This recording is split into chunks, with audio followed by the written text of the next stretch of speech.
1 Samuel, chapitre 13. Saül était âgé de 30 ans lorsqu'il devint roi, et il avait déjà régné 2 ans sur Israël. Saül choisit 3000 hommes d'Israël, 2000 étaient avec lui à Micmar et sur la montagne de Béthel, et 1000 étaient avec Jonathan à Gibéa de Benjamin. Il renvoya le reste du peuple, chacun à sa tente.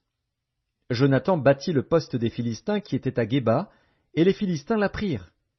Saül fit sonner de la trompette dans tout le pays, en disant « Que les Hébreux écoutent !» Tout Israël entendit que l'on disait « Saül a battu le poste des Philistins, et Israël se rend odieux aux Philistins. » Et le peuple fut convoqué auprès de Saül à Gilgal. Les Philistins s'assemblèrent pour combattre Israël. Ils avaient 1000 chars et 6000 cavaliers, et ce peuple était innombrable comme le sable qui est sur le bord de la mer. Ils vinrent camper à Micmar, à l'orient de Beth-Aven.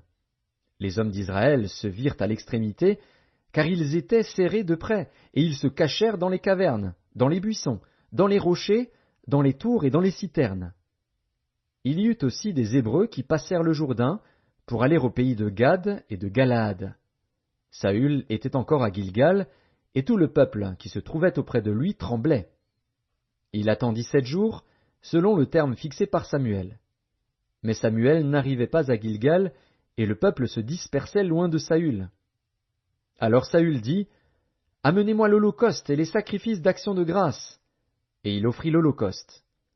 Comme il achevait d'offrir l'holocauste, voici, Samuel arriva, et Saül sortit au-devant de lui pour le saluer.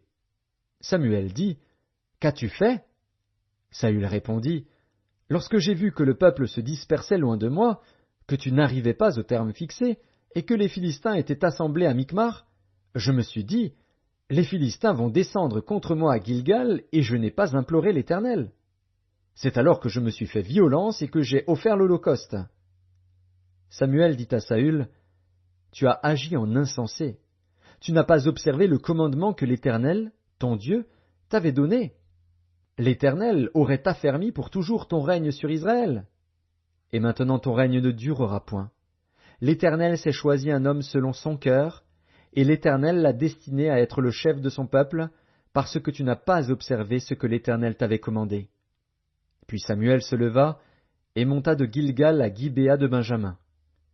Saül fit la revue du peuple qui se trouvait avec lui. Il y avait environ 600 hommes. Saül, son fils Jonathan, et le peuple qui se trouvait avec eux avaient pris position à Géba de Benjamin, et les Philistins campaient à Micmar. Il sortit du camp des Philistins 3 corps pour ravager.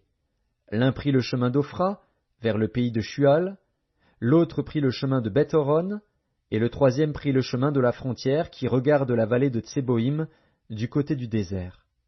On ne trouvait point de forgerons dans tout le pays d'Israël, car les Philistins avaient dit, « Empêchons les Hébreux de fabriquer des épées ou des lances. » Et chaque homme en Israël descendait chez les Philistins pour aiguiser son soc, son hoyau, sa hache et sa bêche, quand le tranchant des bêches, des hoyaux, des tridents et des haches était émoussé, et pour redresser les aiguillons. Il arriva qu'au jour du combat, il ne se trouvait ni épée ni lance entre les mains de tout le peuple qui était avec Saül et Jonathan. Il ne s'en trouvait qu'auprès de Saül et de Jonathan, son fils. Un poste de Philistins vint s'établir au passage de Micmac.